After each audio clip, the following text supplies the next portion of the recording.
क्यों भैया आदित्य, ये मजदूरी करके और कितने दिन चलेगा?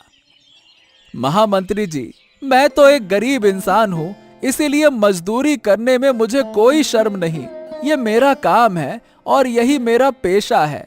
मैं यही काम करता रहूंगा, सिर ऊंचा करके। हाँ हाँ, ठीक है ठीक है, लेकिन ये जमीन राजा मशाई की है, क्या तुम जानते हो?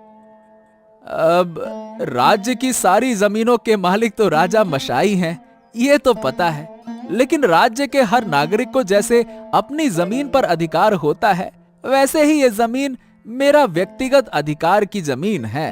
ये जमीन मुझे मेरे पूर्वजों से मिली है और यही मेरी उम्मीद है। इसको भला मैं कैसे छोड़ दूं? इसीलिए इस जमीन पर खेती करने का मेरा पूरा हक है। पूरा हक है।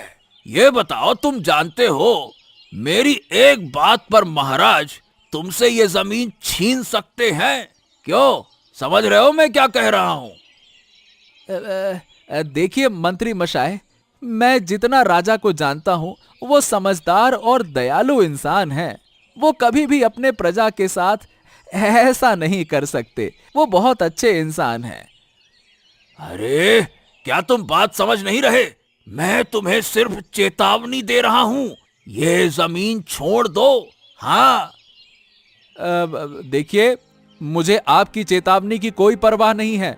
ये मेरे हक की जमीन है, मैं कैसे छोड़ दूं? चाहे जो भी हो जाए, मैं इसे नहीं छोड़ूंगा। तो ये बात है, तो तुम मेरी बात नहीं मानोगे? अरे, कोई सवाल ही नहीं उठता।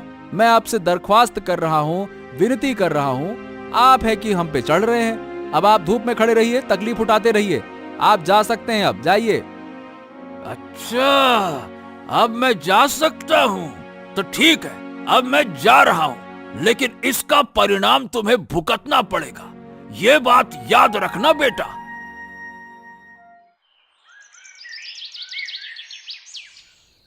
अरे मंत्री मशाह, ये उत्पात और सहन नहीं हो रहा। अरे, सहन तो मुझे भी नहीं हो रहा, इसीलिए मैंने तुम्हें आज रात बुलाया है। अच्छा, बताइए, कुछ नया है क्या? बस थोड़ी सी जमीन पर खेती करके तुम्हारा भाई खुद को बड़ा समझने लगा है। मैंने उसे यह बताने की कोशिश की कि उस जमीन पर सिर्फ उसका हक नहीं है, लेकिन उसने मुझे अपमानित कर दिया। कहता है कि जाओ जाओ जाओ, भागो यहां से।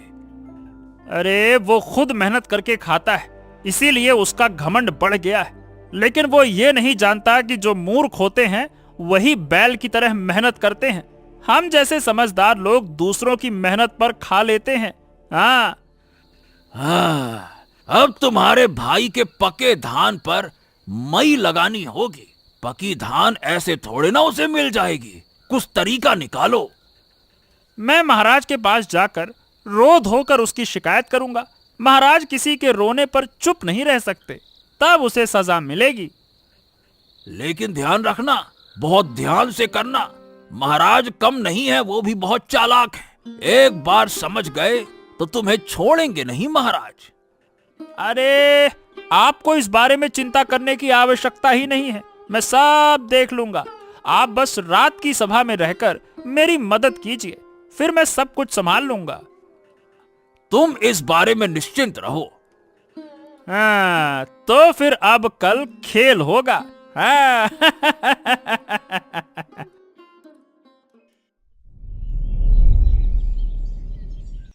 महाराज महाराज महाराज, आज सबसे पहले मैं आपके सामने एक शिकायत रखना चाहता हूँ। क्या शिकायत है महामंत्री? ये व्यक्ति हमारे राज्य का एक अभागा व्यक्ति है। इसका नाम है विक्रम। अच्छा, और इसके साथ क्या हुआ? महाराज, क्या नहीं हुआ, इसके भाई ने इससे जबरदस्ती जमीन छीन ली। असल में उस जमीन पर अधिकार हमारे राज परिवार का है, यानी कि वो जमीन राज्य के खजाने का हिस्सा है। जब विक्रम उसे ये बताने गया तो उसके भाई ने ना सिर्फ उसे बल्कि मुझे भी अपमानित किया। इसीलिए विक्रम आज आपके पास न्याय की उम्मीद लेकर आया है महाराज। देखो महामंत्री, हमारे राज परिवार के पास पहले से ही काफी जमीनें हैं, इसीलिए एक गरीब आदमी की जमीन छीनने से हमें कोई फर्क नहीं पड़ेगा। तुम एक काम करो, उस जमीन को दोनों भाइयों में बांट दो, और क्या। अरे अरे महाराज, लेकिन नहीं नहीं नहीं नहीं महाराज, मेरा भाई खेती कुछ नहीं कर सकता है, इसीलिए मतलब उस जमीन पर उसका हक ही नहीं बनता है। खेती मैं कर सकता हूँ तो मेरा हक बनेगा ना। अच्छा, तो तुम क्या चाहते हो? महाराज, वो जमीन मुझे दे दी जाए। तुम्हारे भाई का नाम क्या था? महाराज आदित्य, मतलब आदित्य नाम है। ओह, आदित्य नाम का व्यक्ति तो हमेशा अच्छे शब्दों में सुनता आया हूँ। ये पहली बार जान रहा हूँ कि वो अच्छा इंसान नहीं है। ठीक है, तुम जाओ और मैं थोड़ा सोच विचार करके फैसला करूंगा। और महामंत्री देवराज, तुम इस मामले की निष्पक्ष जांच करके मुझे बताओ, फिर मैं उसी हिसाब से फैसला करूंगा। समझ गए? जी महाराज, जी जी, आपका आदेश सराखों पर, जैसा आप कहें महाराज। धूप में जलकर काम करके आए हो बेटा, थोड़ा ठंडा हो जाओ। है, अरे ठंडा होने का क्या मतलब है माँ? थोड़ा सा जमीन जोत कर खाते हैं, फिर भी मुझसे कितने लोग जलते हैं। क्यों, क्या हुआ? लोग तुझसे क्यों जलते हैं? अरे जलने वाले लोग तो हमेशा होते ही हैं माँ। क्या हुआ, मुझे थोड़ा विस्तार से बताओ। आज जब मैं खेत में काम कर रहा था, तब पहुंच गए मंत्री देवराज। उन्होंने मुझे धमकी दी थी। उन्होंने कहा कि अगर मैंने उन्हें अच्छे से जमीन नहीं दी तो वो मेरे खिलाफ कदम उठाएंगे। सुन बेटा, लोग वही कहते हैं जो नहीं कर सकते। तू बस अपने काम पर ध्यान दे, भगवान तेरे साथ होगा। लोग तो हमेशा बुरा चाहेंगे, लेकिन अगर तू सही रहेगा तो देख, सबकी बुरी योजनाएं एक दिन नाकाम हो जाएंगी। मुझे तो एक शक हो रहा है माँ। क्या शक है? मुझे लगता है कि दादाजी भी देवराज के साथ मिलकर काम कर रहे हैं, वरना मंत्री को इतनी हिम्मत हो कैसे सकती है? जो साथ है या नहीं, इसकी चिंता मत कर, बस खुद सच्चे रहो और देख, सब परेशानियां समय के साथ खत्म हो जाएंगी। भगवान तुम्हारे साथ है। मैं अपनी पूरी कोशिश करूंगा और मैं तुम्हारे कहे पर विश्वास रखूंगा। चिंता मत करो मां।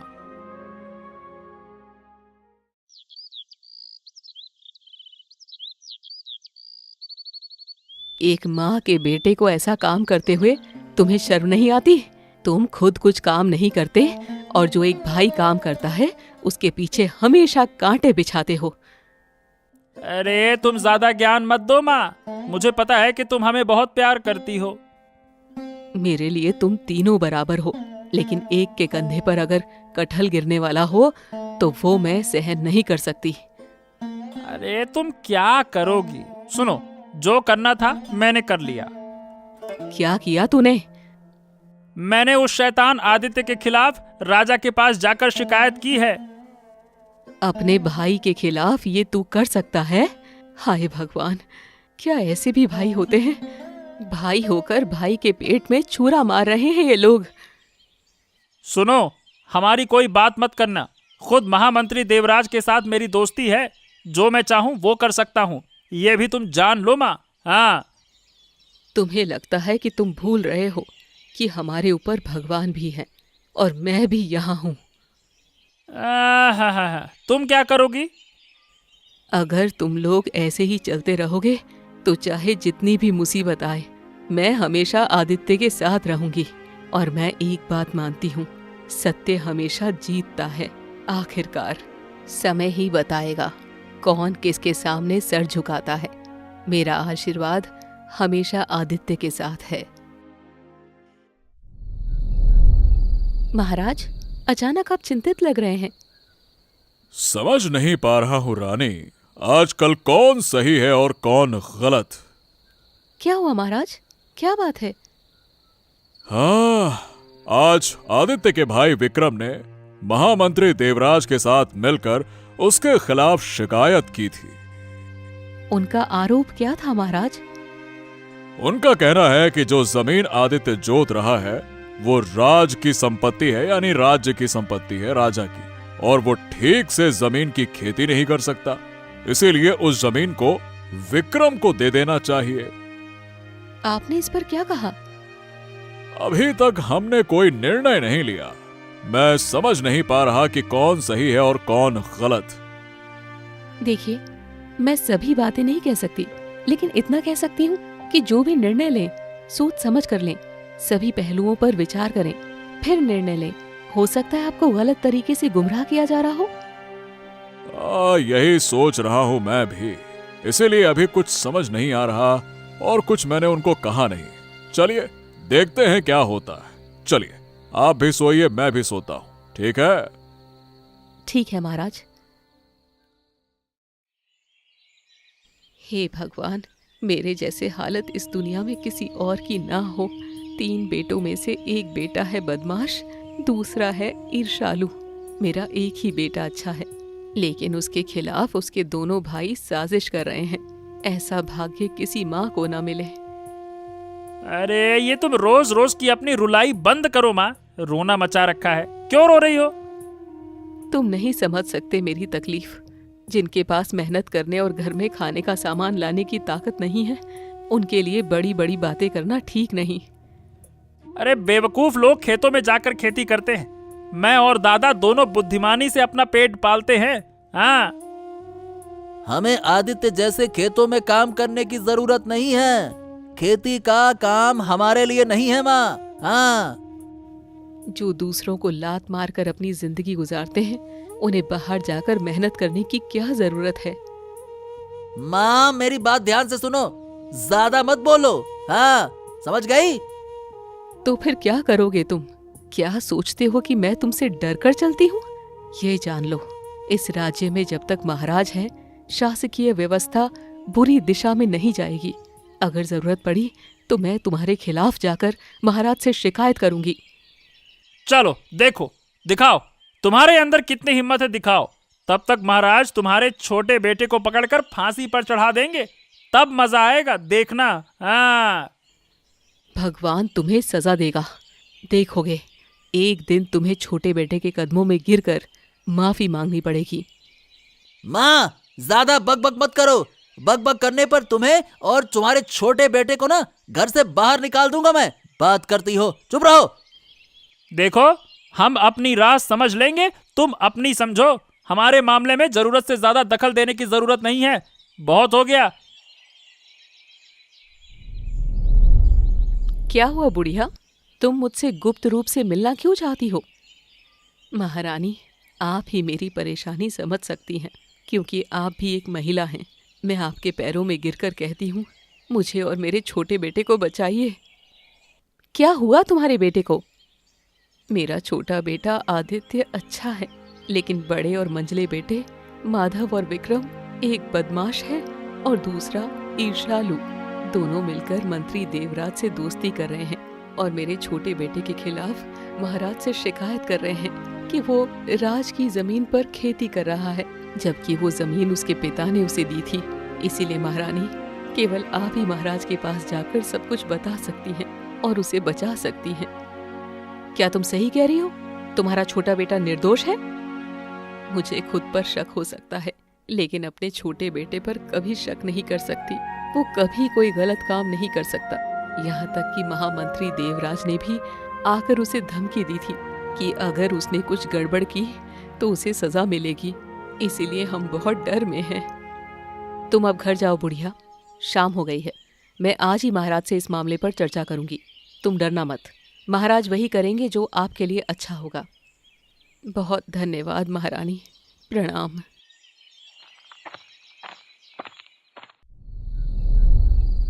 मैंने एक योजना बनाई है रानी। क्या योजना है महाराज? पहले मुझे भी आपसे कुछ कहना था। क्या हुआ? आदित्य की माँ मेरे पास आई थी। वो कह रही थी कि उसके बाकी दोनों बेटे मिलकर उसके छोटे बेटे के खिलाफ साजिश कर रहे हैं और इसी वजह से उन्होंने आपके पास झूठी शिकायत की है और इस काम में मंत्री देवराज भी शामिल हैं। ओह ठीक है, इसीलिए मैंने एक तरकीब निकाली है जिससे दूध और पानी दोनों एक साथ हो जाएंगे, मतलब दूध का दूध और पानी का पानी हो जाएगा। वो तरकीब क्या है? देखो, मेरी योजना यह है कि हम तीनों भाइयों को हमारे मुख्य सोने के खजाने की सुरक्षा का जिम्मा देंगे। हर एक को एक दिन के लिए पहरा देने का मौका मिलेगा। जो चोर है वो इतने सोने को देखकर खुद को संभाल नहीं पाएगा, और अगर वो चोरी करता है तो मैं उसे पकड़ लूंगा और उचित सजा दूंगा। लेकिन क्या ये थोड़ा ज्यादा खतरनाक नहीं हो रहा? खतरनाक क्या, मेरी सुरक्षा की टीम हमेशा चौकसी करती रहती है। मैं सब कुछ सही तरीके से व्यवस्थित करूंगा, निश्चिंत रहो। ठीक है, अगर आपकी योजना सफल हुई तो निश्चित रूप से सही चोर पकड़ा जाएगा।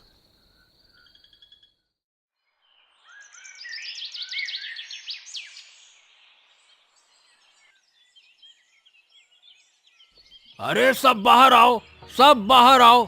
महाराज ने तुम्हारे लिए एक विशेष संदेश भेजा है।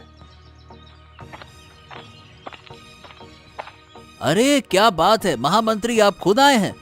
अगर आप कहते तो हम खुद ही आपके पास चले आते। अरे दरअसल खास खबर है, इसीलिए मुझे खुद आना पड़ा।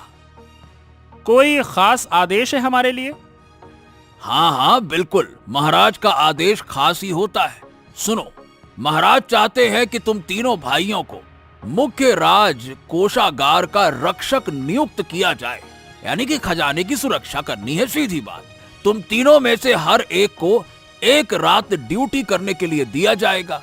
महाराज के राजमहल में ऐसा महत्वपूर्ण काम करने से तुम्हारा झगड़ा दूर हो जाएगा। क्यों, क्या कहते हो? हाँ, हम तो बहुत खुश हैं। हम तो खुशी के मारे नाचने को तैयार है। हाँ भैया, मैं भी बहुत खुश हूँ। हाँ। हाँ बूढ़ी, ये तुम्हारा छोटा बेटा कहाँ है? उसे क्या समय है, वो तो खेतों में काम कर रहा है। उसको भी बताओ, तो तुम उसे खबर दे देना, ठीक है ना? खबर तो दे दूंगी, पर वो राजमहल के काम पर जाएगा या नहीं, ये कहना मुश्किल है। देखो, ज्यादा अहंकार मत दिखाओ।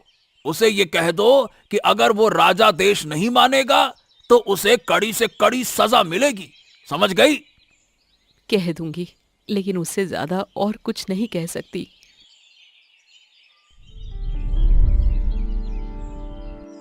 प्रणाम स्वीकार कीजिए महाराज। हाँ आदित्य, आदित्य, तुम राजसभा में क्यों आए हो? महाराज, मैं ये बताने आया हूं कि आपने जो संदेश हमारे घर भेजा है, मैं उससे सहमत नहीं हूं। अच्छा, तुम्हारा कहने का मतलब क्या हुआ? महाराज, मैं राजकोषागार का पहरा नहीं दे सकता। महाराज, आप मुझे कृपया करके माफ करें। महाराज कहते हैं कि कुत्ते के पेट में घी नहीं पचता। आपने अच्छा काम करने का आदेश दिया और वो काम ही नकारा जा रहा है। महाराज, यही होता है, यही होता है। किसान की समझ है, क्या कह सकते हैं? क्यों भाइयों? चुप हो जाओ सब लोग, शांत। हाँ आदित्य, अब तुम जो कह रहे हो ये बताओ कि क्या वो सोच समझ कर कह रहे हो ना? हाँ महाराज, मैं सोच समझ कर ही कह रहा हूं। तुम्हारे इस मूर्खतापूर्ण फैसले का कारण क्या है? कारण बताओ। देखिए महाराज, मैं गरीब हो सकता हूं लेकिन लालची नहीं। मैं खेती करके खाता हूं और गरीबों के जीवन में सुखी रहता हूं। मेरी एक बूढ़ी माँ है और रात को कोई नहीं है जो उसकी देखभाल करे। अगर सब लोग रात में घर छोड़कर चले जाएंगे तो माँ का क्या होगा? मैं तो माँ की सेवा करना चाहता हूं। अगर मुझे पूरा राजमहल भी दे दिया जाए तो भी मैं ये प्रस्ताव स्वीकार नहीं करूंगा। अगर तुम राजा देश नहीं मानोगे तो तुम राजद्रोह के अपराधी बनोगे और तुम्हें सजा मिल सकती है। समझ रहे हो ना? महाराज, मुझे सजा का कोई डर नहीं है, लेकिन अगर सच के रास्ते पर चलते हुए मुझे सजा भी मिलती है तो मैं उसे स्वीकार करूंगा, हंसते हंसते स्वीकार करूंगा। तो तुम राजा देश स्वीकार नहीं करोगे? नहीं महाराज, कृपया करके आप मुझे क्षमा करें।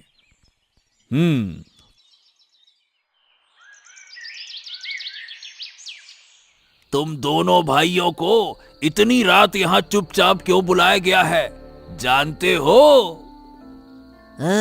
शायद कोई बड़ा लाभ होगा। लगता है महाराज हमसे खुश है? ये लाभ सिर्फ तुम्हारे लिए नहीं है, मुझे भी उसका एक हिस्सा चाहिए, समझ रहे हो ना? अच्छा, तो फिर योजना क्या है, बताइए।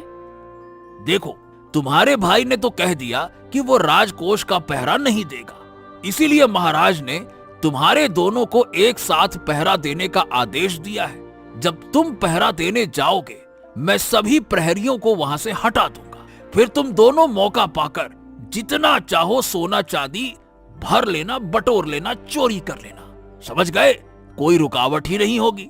लेकिन लेकिन लेकिन एक शर्त है। क्या शर्त है? जितना सोना चांदी निकालोगे उसका 40% मुझे देना होगा, ठीक है? हाँ ठीक है, अगर तुम हमें बचा सकते हो तो जो भी कहोगे हम देंगे, उसमें क्या दिक्कत है? अब हमारे सच्चे मूर्ख भाई और मूर्ख माँ को समझ में आएगा, सच के रास्ते पर चलकर सिर्फ खेतों में काम करके ही खाना मिलता है। अगर हमारी तरह समझ होती तो हमारे जैसे बड़े आदमी बन जाते ना। एक बार हमारा काम बन जाए, फिर उस बूढ़ी माँ और छोटे भाई को दिखा देंगे कि कितना चांदी और कितना सोना है। अगर उन्हें घर से निकाल कर नहीं फेंका ना, तो मेरा नाम भी माधव नहीं। हाँ हाँ, बिल्कुल बिल्कुल बिल्कुल, तुम्हें जो करना है सो करना, लेकिन वो जमीन भी हम उससे छीन लेंगे। हाँ।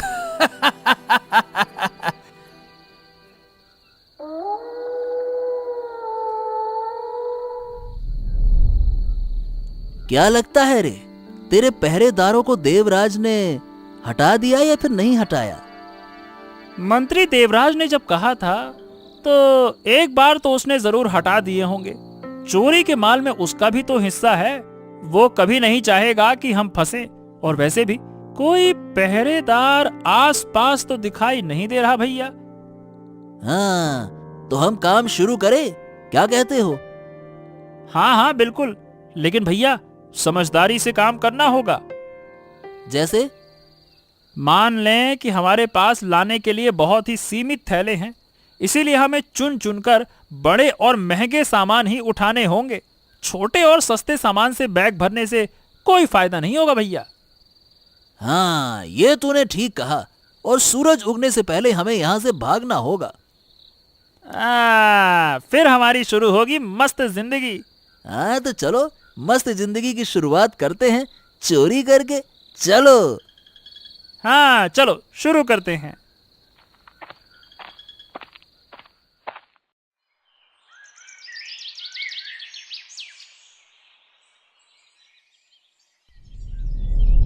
देवराज, देवराज सुनो यहाँ।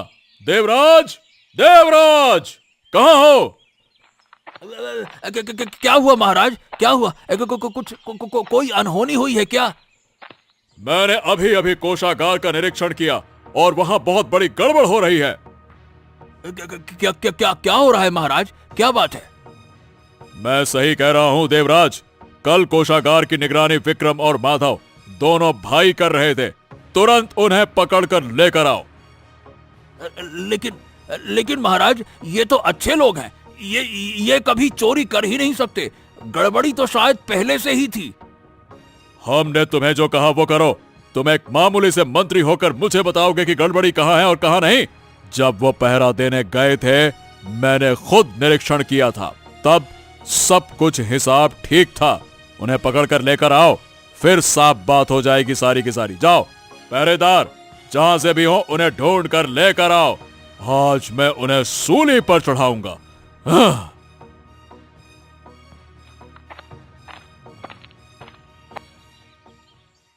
मिल गए महाराज। देखिए, ये दोनों बैग में सोना भरकर भाग रहे थे। मैंने इन्हें राजमहल के बाहर एक खेत में से पकड़ लिया।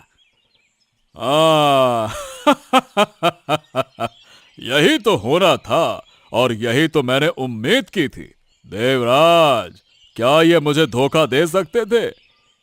अरे महाराज, मैंने तो ऐसा कभी सोचा भी नहीं था। मैं अब आदेश दे रहा हूं, इन्हें कोड़े मारते हुए मुंह में कालिख पोतकर गधे की पीठ पर बैठाकर राज्य से निकाल दिया जाए, और कभी अगर ये राज्य में दिखें तो हम इन्हें सूली पर चढ़ा देंगे।